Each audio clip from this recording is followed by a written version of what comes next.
My name is Dave Moss. For over 20 years now, I've been helping riders improve the handling and performance of their motorcycles with aftermarket parts. This is Performance Upgrades. Brand new prototype shock from JRI in the back. We fitted it last night. You've seen the video. Exciting stuff. We haven't touched any settings whatsoever. So we're going to go out in C group and just see how it feels. The whole process of discovery, remember, is to build information. As the pace comes, you'll learn how the shock works. So C group's pretty light, track's spread out, so tires are nice and hot from the warmers. We know the front end's got a good setup in it from Thunderhill, so that's all good. And let's see how this feels. Neutral throttle coming around, and then over the bumpy bits, does it bang me out of the seat at a slower pace? Which is essentially a good thing. Very good thing. So the faster we go, unfortunately, the stiffer the bike has to be. So right now in the slow stuff, it feels quite stout. Probably the best word.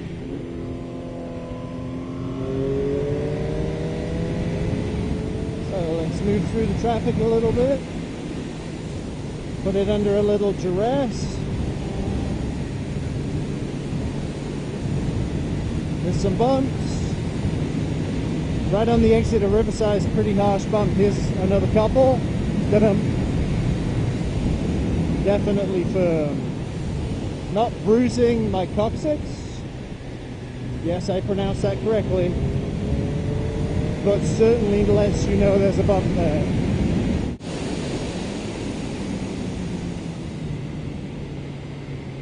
And remember, the shock length is identical to stock, so it's not overweighting the front.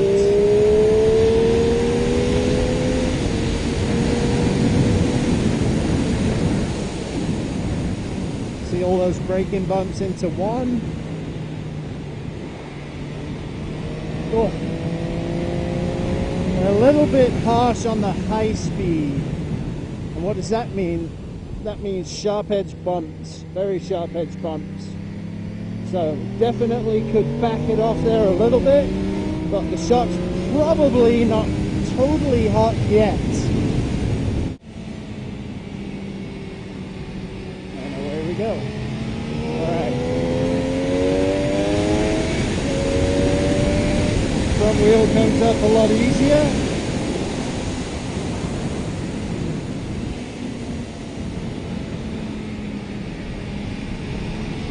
A lot easier, so that high speed, possibly low speed, definitely not working in our favor at the moment, and we're a couple laps in at least, what, 3 laps I think, and it's not changing. So with more heat the shock might soften, and in this case it is not.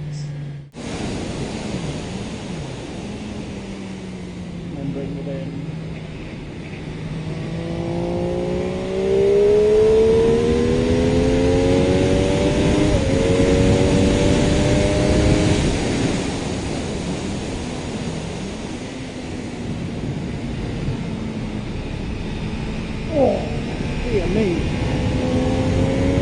Yeah, definitely too stiff, so we'll back off the hydraulics and see what we get out of that.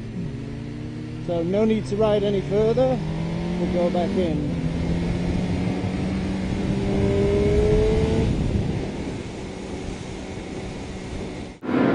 So at this point I'm going to take 6 clicks of rebound out of the shock to speed it up. Alright.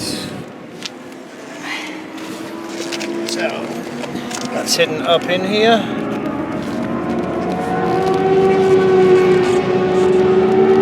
One, 2, 3, 4, 5, 6. So we changed the shock settings for rebound. We've gone 7 out because it was really slow. High speed was 44 clicks out, low speed was 8. Free sag 8 mil, rider sag 20. So we're a little on the stiff side on the spring. And now we're in A group with that Voyager Discovery we did. We know what's going to happen and why. So rebound was interfering with the damping potentially, and the change should yield us a lot better absorption on high speed. So we'll see.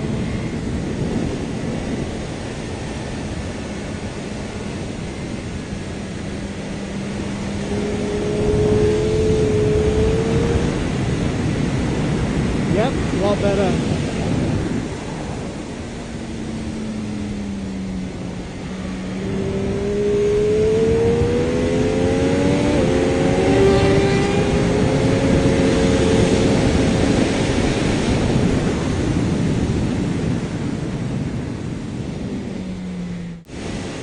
A little more weight on the front from braking.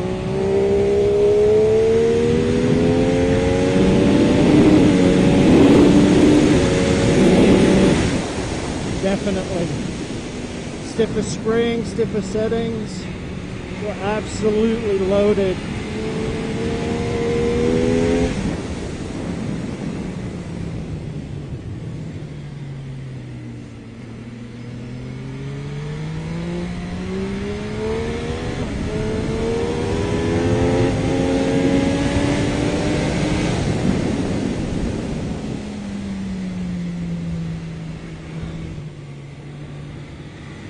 Okay, it helps the directional change too, but kind of getting a bit of a push, so we need to evaluate if that push is from rebound being too fast, so we can evaluate that, and the deceleration. No, definitely not deceleration. It's not popping, so we're good there. Oh. God, that high speed is stiff.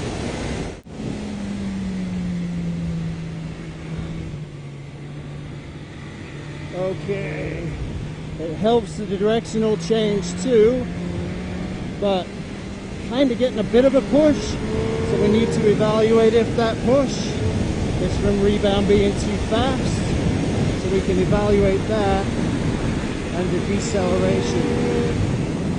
No. Definitely not deceleration. It's not popping, so we're good there.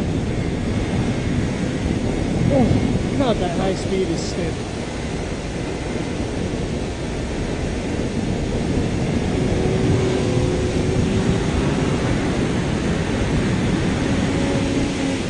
Definitely too stiff on high speed.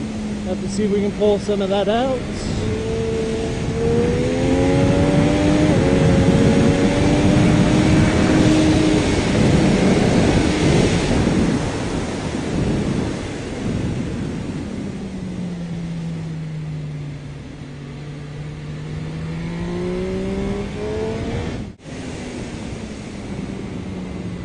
Let it go, nice.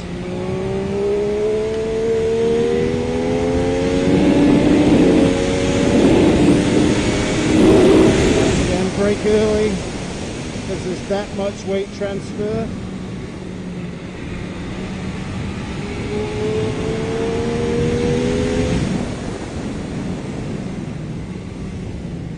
So front end needs to be significantly stiffer.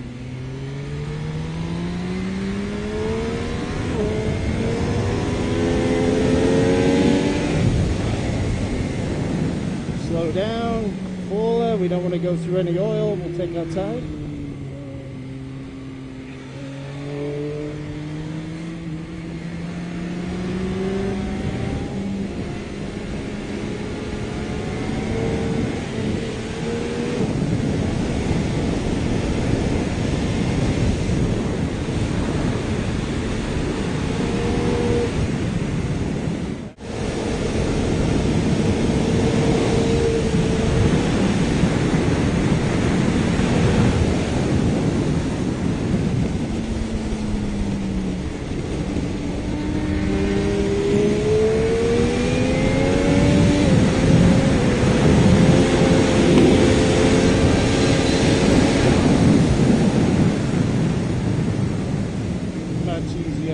definitely the stiffer shock, the weight transfer forward is a real handful.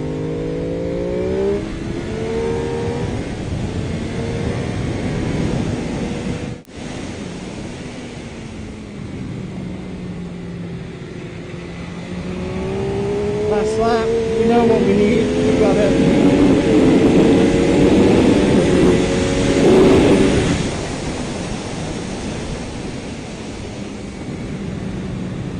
So the question is, how much further can the high speed come out?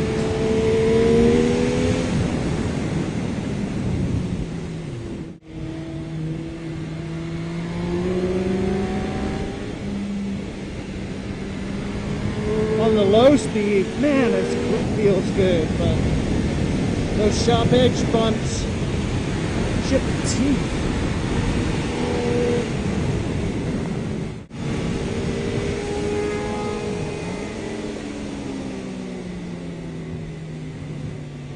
All right, so what can we do with this? Let's have a look and have a think.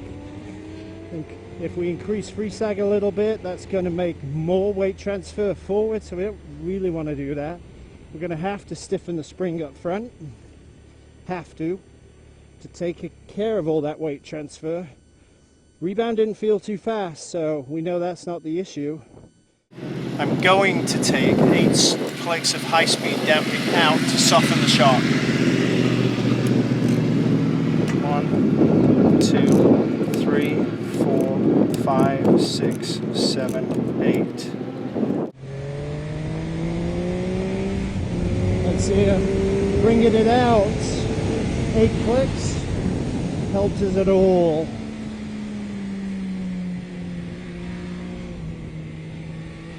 And off the track a little bit, so we'll warm those tires up again. Take 1 lap, that'll be enough.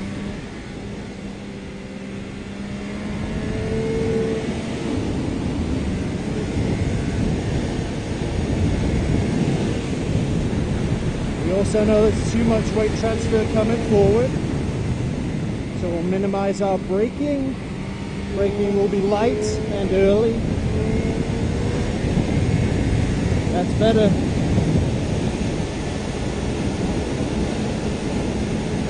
Here's the test. A lot better. That's significantly better. Okay, a couple more heavy bumps to come. One after here, right now. Bang. Nowhere near as bad. Nor there.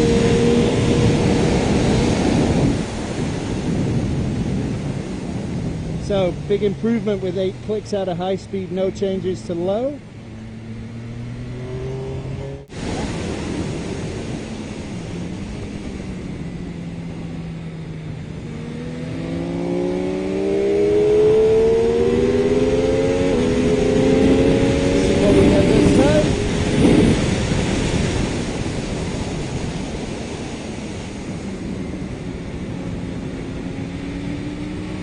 Much more muted in the back. Much better.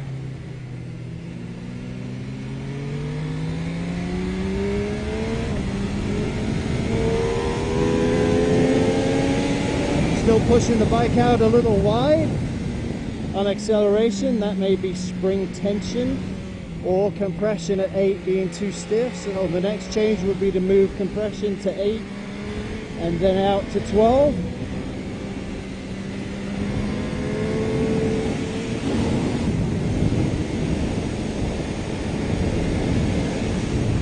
Again, easy on the braking, not unweight the rear wheel.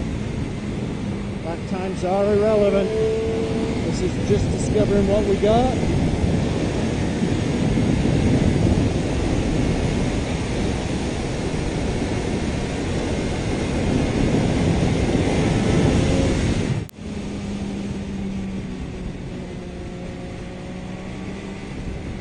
Okay, so that was definitely a marked improvement. We'll go back out and V, but this time we'll take some low speed out of it. So we'll go from 8 to 12. The shock softened up like that. Feels like there's a little too much weight transfer to the back. with a big change in high speed, giving it more stroke, because the front was instantly up on acceleration? The answer there may be quite specifically that the high speed was just set too hard, and because of that we got the issue. Alright, make the quick change, get back out there. So lastly, I want to take out 4 clicks of low speed damping, which is the Allen. Very fine adjustment. 1, 2, 3, 4.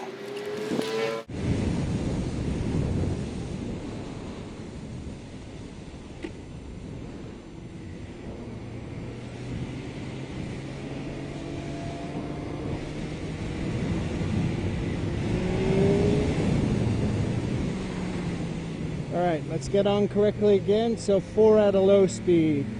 Rebound still feels a hair slow, to be honest, but that's okay.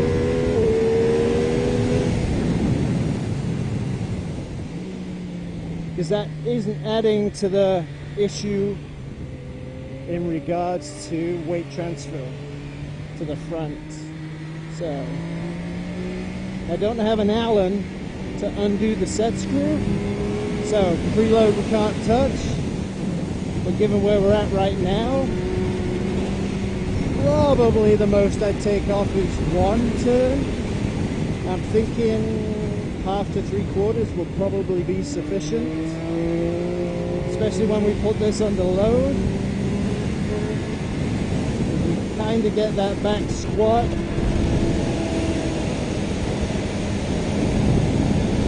under hard acceleration, but it's not instantly picking the front up anymore.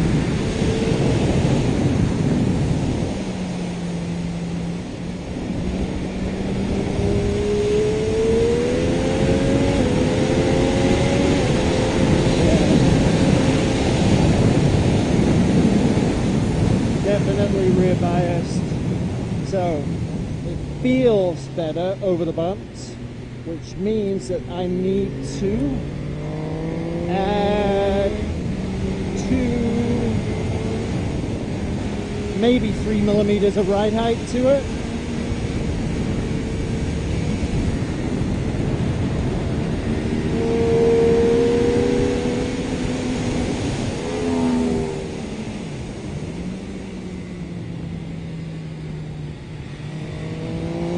But then obviously we've got to do something with the spring tension, compression setting in the front, and it's a lot closer now.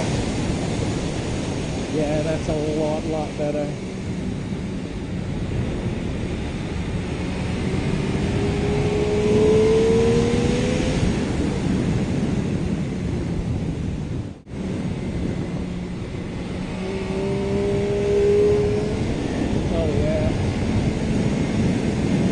That's how the race shot feels on the R4. Oh, beautiful! See, a little bit of diligence, patience, amazing what you can find. And of course, excellent engineering, JRI.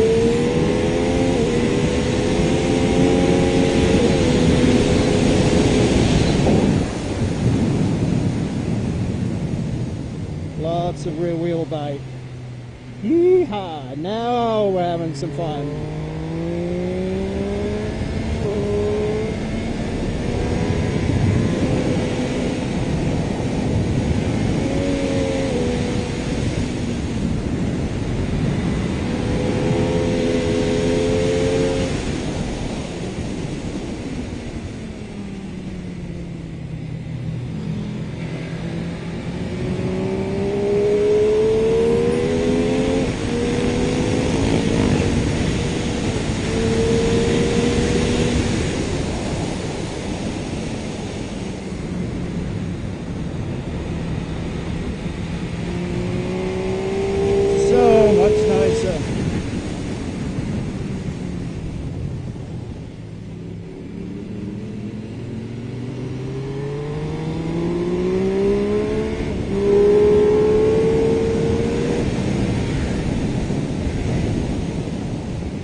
back and ride this all afternoon.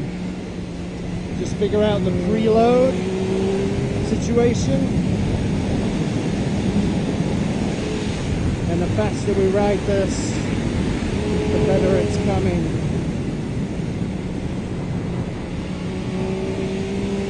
The stock shot offered more plushness, which it should for the road, but the JRI offers you much more feedback, essential for the track. Having established where I want the clickers for the shock, 6 out rebound, 4 out low speed, 8 out high speed, I have a really nice ride now out there. The only conflict is that the back of the bike, with it being a little bit softer, seems to drop more, and that's flowing the geometry and sending it too far back. So for that plushness I'm looking for and the elimination of the pounding on high speed, I'm going to have to extend the shock 2 to 3 millimeters, push it and nudge the bike forward so that when I'm accelerating, the swing arm angle doesn't diminish and make the front walk away from me. And it doesn't dramatically do that, it's just enough where I have to hold the throttle and I can't continue to accelerate. So when we're back in a week with Keglins, first order of business, extend the length of the shock. We'll see what happens there. Rebound still feels a hair slow, maybe 1, maybe 2 more clicks out to get that mid-corner stability I'm looking for, because it feels a little wooden still in the back. I'm not quite getting the precise feedback I need. So 2 clicks, maybe 1 of less rebound, a little more speed, should give me that mid-corner feedback that I'm looking for. So based on my seat of the pants analysis, the graining pattern here is perfect. That's wonderful. I said rebound may be a little slow. Well, guess what? Where I'm picking the throttle up, look how sharp the lip is. All the way across the tire, and the back edge is all rounded down. So my assessment is on. It won't be 1, it'll definitely be 2 clicks. And then in here, there's still a little bit of harshness, a few little moon craters here and there. It's a bit rough here and pitted, so we're still a little too much high speed here, possibly too much low speed, so we'll figure that out the next time through. But all these little craters and roughness, this needs to go away. So the shock is actually still too stiff on either high or low speed damping. So always check your tire wear to validate what you think you're feeling through your bum or your hands, and it'll tell you right away.